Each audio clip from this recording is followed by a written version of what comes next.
પૂર્વ સાંસદ શક્તિસિંહ ગોહિલની પત્રકાર પરિષદ રાજકોટ ખાતે યોજાઈ હતી।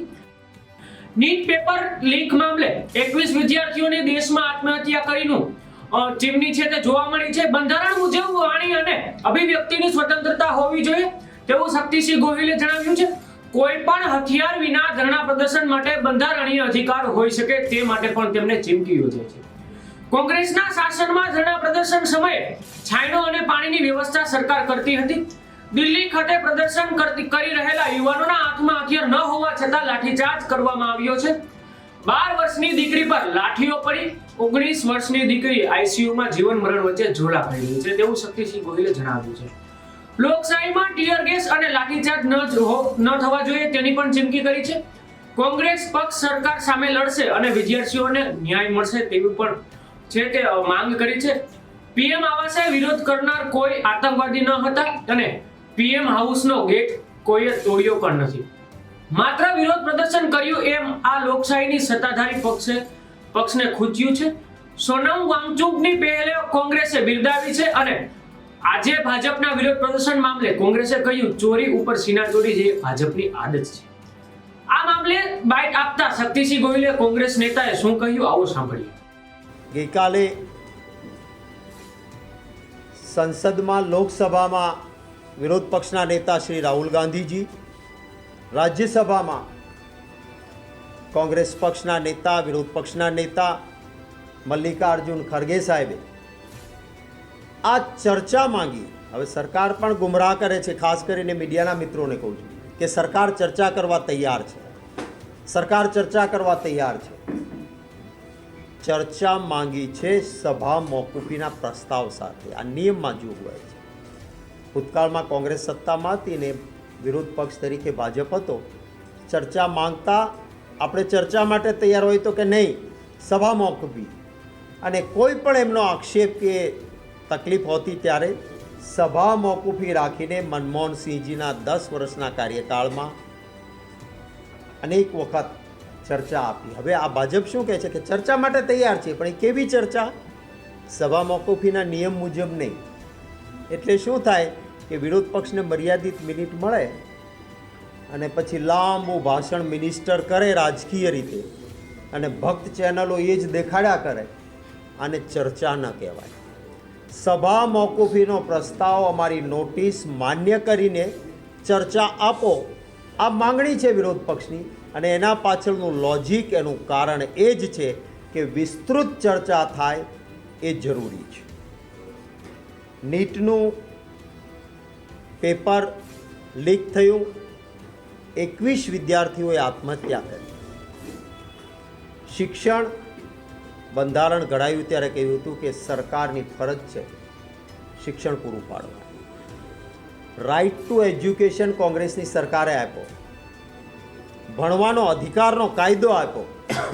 આ ભારતીય જનતા પાર્ટી એને ઘોળીને પી ગઈ છે, એનો અમલ નથી થતો।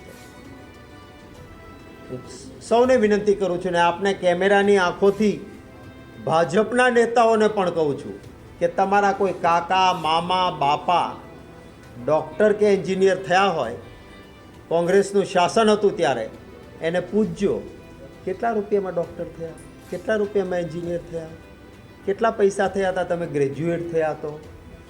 નજીવી રકમમાં કોંગ્રેસના શાસનમાં ડૉક્ટર કે એન્જિનિયર થવાતું, અને ગ્રેજ્યુએટ થવા માટે BCom, BSc, BA, LLB, LLM મેં પોતે કર્યું।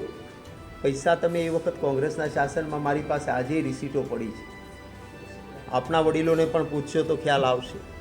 સંપૂર્ણ મફત જેવું ને ઉત્તમ શિક્ષણ આ કોંગ્રેસ આપતી હતી। આજે ભાજપના નેતાઓની મોટાભાગે શૈક્ષણિક સંસ્થાઓમાં શિક્ષણને એક વ્યાપાર બનાવી દીધો, વ્યવસાય બનાવી દીધો, અને સરકારી સ્કૂલો હજારોની સંખ્યામાં બંધ। સરકારી કોલેજોમાં પ્રોફેસર નહીં, પ્રિન્સિપાલ નહીં, એટલે ફરજિયાત છોકરાના ભવિષ્ય માટે મારા ગુજરાતીઓએ લાખો રૂપિયાનો ખર્ચ કરીને ઘર બાર ગીરવે મૂકીને ભણાવવું હોય તો જ ભણી શકાય એવી સ્થિતિ। અને એ પછી આ બધું જ કર્યા પછી જ્યારે પરીક્ષા આવે ત્યારે મહેનતકશ વિદ્યાર્થી મહેનત કરે અને પૈસાના જોરે કે ભાજપના સાથે મિલાપટીવાળા એ વ્યક્તિઓના છોકરાઓ પેપર લીક કરાવે, પેપર ફોડે, એના ટકા ઊંચા આવે અને મહેનતકશ વિદ્યાર્થી કોઈ ગરીબના ઘરનો દીકરો, ભગવાને તો બુદ્ધિ દિમાગ ઝૂંપડામાં જન્મે કે બંગલામાં જન્મે, કદાચ ઝૂંપડામાં જન્મે છે એનું વધારે તેજસ્વી દિમાગ હોય છે. દાખલો આપણે એકલવ્યજીનો પણ લઈ શકીએ. પરંતુ એવા બાળકોને અન્યાય થાય છે ત્યારે નીટનું પેપર જે રીતે લીક કરવામાં આવ્યું અને પરીક્ષા નીટની એ કોણ આપે? ભવિષ્યમાં એ ડૉક્ટર થવાનો છે. જે માણસ પૈસાના જોરે પેપર લીક કરાવીને ડૉક્ટર બનશે, તેજસ્વી વિદ્યાર્થીને બાજુમાં રાખીને એ ડૉક્ટર આવતા દિવસોમાં જે કોઈ લોકોના જીવન સાથે ચેડા કરશે એટલા માટે પણ ગંભીરતા છે. 22 લાખ વિદ્યાર્થીઓએ નીટની પરીક્ષા આપી, ફરી પરીક્ષા લેવાની. આપ કેટલાક મિત્રોએ, ઇન્વેસ્ટિગેટિવ જર્નાલિઝમ કરનારા મિત્રોએ પણ એના ખર્ચનો આંકડો મૂક્યો હતો કે 22 લાખ વિદ્યાર્થી નીટની પરીક્ષા આપે, તૈયારી કરે, ક્લાસીસ કરે, એ 22 લાખ વિદ્યાર્થીને ફરી પરીક્ષા આપવાની થાય તો એનો ખર્ચ કેન્દ્ર સરકારના આખા વર્ષના શિક્ષણના બજેટ કરતાં પણ આમ નાગરિકો ઉપર વધારે આવે. આટલો મોટો ખર્ચ આવે. અને ત્યારે વિદ્યાર્થીઓને થતા અન્યાય સામે રાહુલ ગાંધીજીએ એક જવાબદાર વિરોધ પક્ષના નેતા તરીકે છાત્રો કી ગુંજ અને મુદ્દો ઉઠાવ્યો. શરૂઆતમાં તો સરકારે પલ્લો જ જાડી દીધું, કંઈ થયું જ નથી, સબ સલામત. જેમ કહ્યું ને, ઓપરેશન સિંદૂરમાં કોઈ મર્યું જ નથી, પાર્લામેન્ટના પહેલામાં કહ્યું. અને પછી આવ્યું કે આપણા જવાનો કેટલા શહીદ થયા છે, એના નામો જાહેર થયા. એમ આમાં પણ નીટમાં ગરબડ જ નથી. પણ રાહુલ ગાંધીજીએ જે મુદ્દાસર પુરાવાસર વિદ્યાર્થીઓ પાસેથી આવેલી માહિતી સોશિયલ મીડિયા અને કેટલીક સાચું બતાવનારી ચેનલો છે એમાંના કારણે ઉજાગર એવું થયું દેશમાં કે નીટની ફરી એક્ઝામ. પણ ફરી એક્ઝામના કારણે વિદ્યાર્થીઓની માનસિકતા શું થાય? જેણે તૈયારી કરી છે એને પરીક્ષા આપી દઈશ. કેટલાકે પરીક્ષા આપ્યા પછી થાય જેનો જેવી સગવડતા, કોઈ પરદેશ ફરવા જવું, કોઈ રાજ્યમાં ફરવા જવું, કોઈ રાજ્ય બહાર ફરવા જવું, ફરી પરીક્ષાના કારણે બધાનો કાર્યક્રમ ચોપટ. વિદ્યાર્થીઓ સાયકોલોજીકલી ડિસ્ટર્બ થયા અને 21 વિદ્યાર્થીઓએ આત્મહત્યા કરી. ત્યારે રાહુલ ગાંધીજીએ છાત્રો કી ગુંજ, વિદ્યાર્થીઓના શું પ્રશ્નો છે, મન કી બાત એટલે હું બોલું ને તમે સાંભળો એમ નહીં, તમે બોલો, હું પણ બોલું, તમારી વાત સાંભળું અને રાજ્યના કે દેશના વિદ્યાર્થીઓના પ્રશ્નો વિરોધ પક્ષના નેતા તરીકે હું ઉઠાવીશ. અને એ રીતે એમણે આ કાર્યક્રમ શરૂ કર્યો.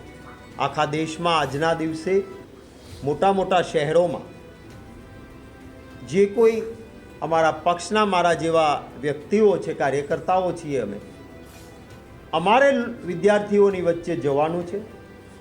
વિદ્યાર્થીઓની સાથે થોડી પ્રાથમિક વાત કરીને એમની સમસ્યા, એમનો અવાજ, એમના મનની વાત સાંભળીને વિરોધ પક્ષ તરીકે કોંગ્રેસ એ વિદ્યાર્થીઓની વાતને ઉઠાવશે. આવા સમાચાર જોવા માટે આપ જોતા રહો સત્ય સમર્પણ ન્યૂઝ. નમસ્કાર.